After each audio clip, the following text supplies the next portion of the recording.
Estaba escuchando el ministro de Salud de la Ciudad de Buenos Aires, Fernán Quirós, a quien le agradecemos que muy gentilmente nos ha esperado y está ya en comunicación con nosotros. Ministro, buenas noches, gracias por el contacto. Buenas noches, Iván, buenas noches a todos y permitidme primero saludarlos a todos los periodistas en su día, tarea tan importante que hacen y son parte tan importante en todo lo que es la participación y la comunicación en esta pandemia, ¿no? Yo le agradezco, ministro. Naturalmente, mucho más esencial y más importante en estos días es la tarea que está realizando, bueno, la política, los distintos estratos, tanto en nación, ciudad, provincia y, por supuesto, los profesionales de la salud. Para ellos, como siempre, el reconocimiento que imagino que usted lo hará extensivo. Le quiero preguntar por esto que hablábamos al comienzo. En principio, ¿por qué tan alta la positividad en la Ciudad Autónoma de Buenos Aires? Bueno, me gustaría después retomar varias de las cosas que dijiste, sí, que fueron favor. tan importantes y que pueden servir para el análisis, ¿no? Pero empecemos por ese punto en particular. Fíjate lo siguiente, Iván, yo siempre insisto en la lógica del iceberg. Esta enfermedad se comporta como un iceberg. Tienen tres grupos de personas que se enferman en la comunidad. El primer grupo es el que está bien arriba del iceberg, que es el que vemos afuera del agua. Son las personas que hacen síntomas y nosotros testeamos y dan positivo. Ese grupo de arriba de todo es el que están en todas las estadísticas internacionales que publica la Nación, la ciudad, la provincia y todos los países del mundo. Debajo de ese grupo hay un subgrupo de personas que hacen algún mínimo síntoma y por lo tanto no lo valoran y deciden no consultar, o consultan y el médico no lo valora y decide no testearlo. Ese es un grupo más grande aún que el primero y está en la zona media del iceberg. Y debajo de todo el iceberg hay una enorme cantidad de personas que cursan la enfermedad asintomática. Entonces es importante que se entienda lo siguiente, la evolución de la curva que hacemos todos los gobiernos es a partir del primer grupo, que es el que está a la vista, y naturalmente es una representación proporcional del iceberg que está por debajo, con lo cual lo que uno ve de crecimiento arriba es más o menos cómo se mueve toda la masa, a pesar de que esa masa no se puede diagnosticar. Pero déjame hacerte una pequeña corrección, porque hiciste una descripción muy interesante, pero con una pequeña corrección. Es naturalmente el subgrupo que está arriba, que es el que hace los síntomas, es el que se enferma más grave. Por lo tanto, los que están abajo, los asintomáticos o los pequeños síntomas, no ocupan los hospitales, solamente pasan su enfermedad en su casa con alguna molestia de 7 días y dejan de tenerla. El gran riesgo que generan ellos es la contagiosidad a otros, pero no son un riesgo ni para ellos ni para ocupar el sistema de salud. Por eso es que es tan importante esto del detectar. El detectar lo que hace es, va a buscar el segundo grupo. ¿Por qué? Porque hay muchas personas que tienen algún mínimo síntoma, no lo valoran y deciden no consultar y se quedan en su casa. Entonces el detectar lo que hace es va, golpea la puerta, insiste sobre la posibilidad de haber algún síntoma y cuando lo detecta lo hisopa. Por eso es que cuando nosotros empezamos con el detectar nos aumentaron los casos. Mayormente una cantidad de casos que eran leves, por eso es que no hemos tenido un aumento significativo de la ocupación de hospitales, sino que más bien tuvimos una enorme ocupación de hoteles con personas leves, pero que ha sido muy importante para bajar la contagiosidad en los barrios populares, y eso ha significado para algunos barrios populares que hoy en día estemos decreciendo el número de casos por día, y por eso es que estamos llevando con el Ministerio de Salud de la Nación este programa al resto de los barrios de la ciudad, que como bien vos dijiste, es el lugar donde está creciendo ahora la curva. Ahora, ministro, tengo acá un dato, usted me lo corregirá por supuesto si es incorrecto, no se prive de hacerlo, pero en los últimos 15 días la positividad de los PCR en la ciudad oscila entre el 30 y el 40 cuando antes estaba en menos del 10%. Al margen del detectar, primero le pregunto si esos datos son correctos, ¿no cree que hay muchísimos casos que no se están detectando? No sé si es producto de falta de rastreo, falta de este famoso contact tracing, falta de detección, o es simplemente la evolución de la enfermedad, habida cuenta de lo que decía usted de la lógica del iceberg. No, es justamente el iceberg lo que demuestra es que de cada persona que vos identificás que es ese grupo de arriba, hay, como bien dijiste vos, en las estadísticas estiman que hay 9 personas más en la sociedad que tienen la enfermedad. El tema es que es una enfermedad muy leve o sin ningún síntoma. Entonces la identificación es extremadamente complicada y por otro lado identificarlo para el cuidado individual de esa persona es muy poco importante porque esa persona va a tener un cuadro muy leve. Por eso es que esta problemática de la identificación de casos es global. Lo que uno hace más que todo con el detectar es ir a buscar los que están en la zona media del iceberg, lo que puede identificarse algún síntoma, ¿no? Ahora, ministro, usted decía que, y corríjame, el pico lo espera para fines de junio. Primero le pregunto si eso es así. Bueno, nosotros lo que venimos viendo, Iván, y que venimos comunicando por todos lados es, nosotros tenemos una curva, y vos hablabas de lo exponencial que es tan importante explicarlo, ¿no? Nosotros tenemos una curva que viene a una velocidad de que cada persona que se enferma, para adelante, enferma a 1.2 personas. Es decir que cada 5 días que ese ciclo de contagiosidad aumenta 20%, de cada uno es 1.2. Pero de manera logarítmica, por lo cual tenemos una curva que viene creciendo lento, porque 1.2 es un valor lento, pero viene creciendo sistemáticamente. Tuvimos un periodo hace 10 días o 20 días donde el detectar levantó muchísimos casos de los barrios populares, entonces tuvimos un aumento repentino muy importante, pasamos de 150 a 350 casos, y luego siguió la curva habitual que tenemos, que es de un crecimiento lento. Por eso nosotros decimos, lo peor todavía no llegó, no estamos optimistas en la ciudad. Lo que estamos haciendo es tratando de conducir y gobernar la ciudad de tal manera que podamos responder a esta pandemia. Y déjame esta mínima explicación un minuto. Por favor. Las pandemias, el resultado social de las pandemias depende básicamente, o yo siempre digo en un 70%, es un número absolutamente simbólico, 70% del resultado de una pandemia depende del comportamiento social, porque el que tiene verdaderamente la llave de cómo se transmite el virus es el comportamiento de la gente. Entonces los gobernantes lo que no podemos dejar o no podemos perder es esa vincularidad con la sociedad que tiene que ir acompañándonos en las medidas que decidimos. Por supuesto que después de 80 días de cuarentena, la sociedad tiene miradas diversas. Hay quienes, como bien decías vos, en términos económicos ya no pueden más, otros en términos sociales o afectivos, y otros no pueden más porque piensan que eso no es lo que corresponde.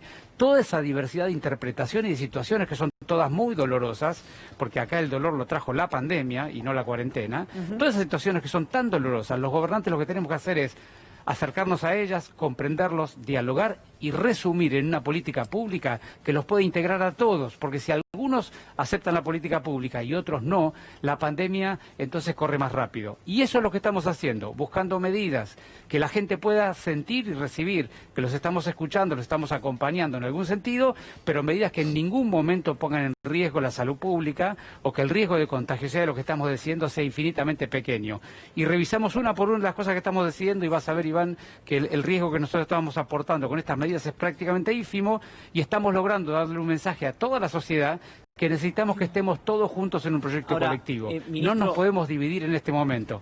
Justamente por eso le pregunto, y tomo una declaración suya, no sé si fue en La Nación o lo escuché en una entrevista radial, del pico a fines de junio, y la pregunta es, supongamos que sea a fines de junio o sea la primera quincena de julio, me da igual. La pregunta es, ¿qué va a hacer bajar la cantidad de contagios si las medidas de confinamiento estricto no son las que se están llevando adelante en este momento y todavía evidentemente no hay una cifra de muertos o de saturación del sistema de salud que le haga a la gente tomar conciencia de la gravedad de la situación que se avecina? O sea, ¿por qué bajarían los contagios? ¿Por qué se amesetarían? Sí, vas exactamente al punto central que tenemos que completar de describir. Y es, los países en el mundo han tenido dos formas de desandar la curva evolutiva. La mayoría de los países han tenido un pico, como bien preguntás vos, y luego han descendido básicamente porque cuando vos te acercás al pico, lo que cambian son, por un lado, por supuesto, las políticas públicas. Si nosotros vemos que esto progresa de manera más acelerada de lo que corresponde, decididamente vamos a desandar las políticas. Y lo que estamos buscando es que cuando nosotros tengamos que desandar las políticas, la sociedad tenga un espíritu de respuesta a ese planteo de cumplimiento estricto. Entonces, si los casos subieran, nosotros tendremos que desandar las políticas y le tendremos que pedir a la sociedad un último esfuerzo para pasar el último momento.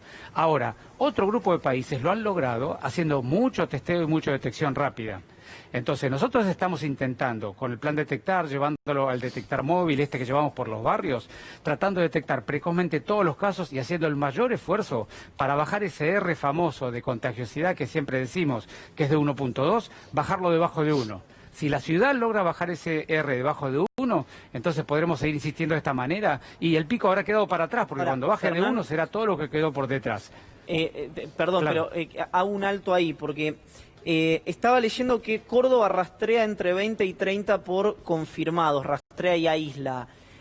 ¿Cuántos rastrea la ciudad de Buenos Aires y si van a contratar más rastreadores, porque entiendo que, corríjame si me equivoco, pero con el número de hoy estaría necesitando 10.000 rastreadores por día. ¿Esto es así?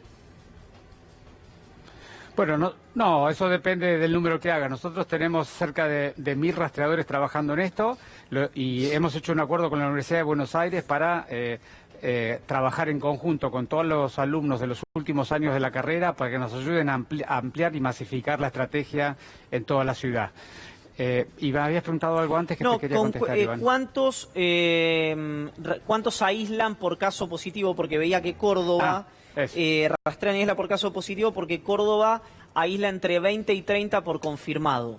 Digo, para poner un ejemplo de una provincia grande.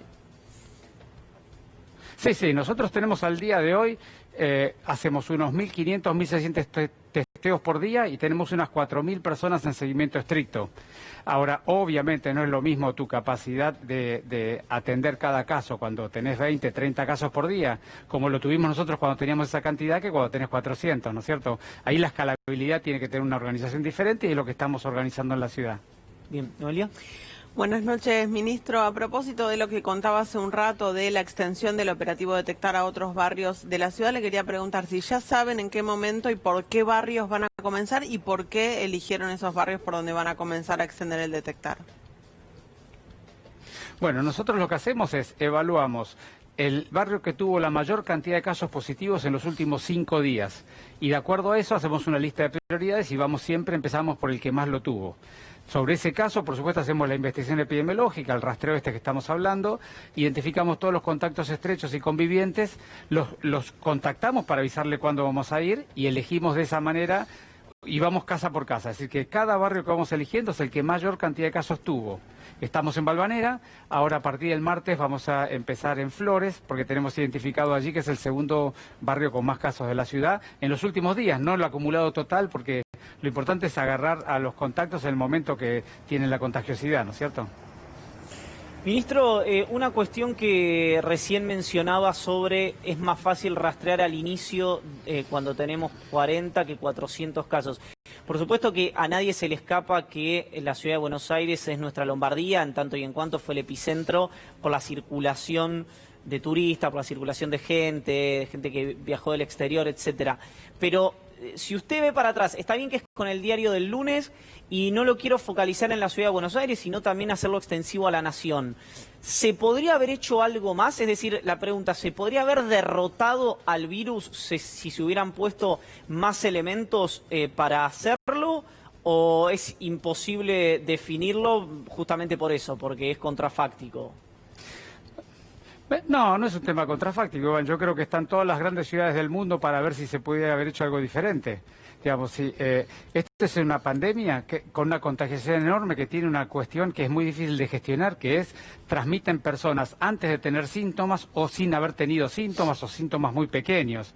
Con lo cual, en cualquier ciudad que tenga cierto nivel de conectividad internacional, ninguna ciudad del mundo lo pudo evitar. Me parece que no hace falta discutir sobre el AMBA, sino es cuestión de mirar todas las grandes capitales del mundo cómo la han evolucionado, sobre todo capitales del primer mundo con una enorme inversión y una enorme aparatología dedicada a eso, ¿no? Bien, y a partir de eso, ministro, la última, y le agradezco como siempre la deferencia para el diálogo y el contacto.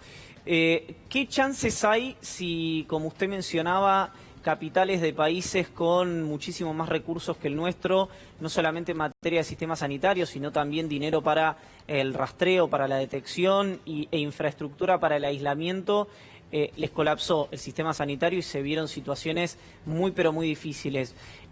¿Por qué no pensar, y puede que haya un halo de pesimismo en lo que le estoy preguntando, que eso va a ocurrir indefectiblemente, por lo menos en el AMBA? Bueno, acá lo primero que hay que decir es que el presidente y los gobernadores han tomado una decisión precoz, muy valiente y muy atinada de hacer una cuarentena precoz que evite que esto progrese rápidamente. Eso nos ha salvado seguramente en el mes de abril o de mayo de tener una catástrofe sanitaria, no tengan ninguna duda. Ahora, por supuesto que eso nos trae una nueva complicación y necesitamos que la sociedad acompañe un conjunto de medidas que son esenciales para contener la pandemia, porque como te decía, las sociedades son las que contienen la distribución del virus, no las medidas de gobierno. Las medidas de gobierno ordenan el comportamiento social. Pero necesitamos la sociedad que responda de esta manera y lleva 80 días en una condición muy difícil. De manera que ahora el secreto es cómo sostener el comportamiento social en un escenario donde lo económico, lo familiar, lo emocional y lo psicológico está de alguna manera disminuyendo la capacidad de la gente de responder. Y ese secreto, muy pocos países lo han pasado porque la mayoría de los países tomaron las medidas mucho más tardíamente y han pagado el costo que han pagado. Yo tengo toda la confianza que nosotros vamos a tener una evolución un poco más contenida y vamos a poder atender a la gente de manera más apropiada, pero para eso necesitamos que la gente pueda seguir acompañando estas políticas que les proponemos. Ministro Fernán Quirós, gracias por el contacto, como siempre. Por favor, gracias a todos ustedes y saludos. Fernán Quirós, ministro de Salud de la Ciudad de Buenos Aires.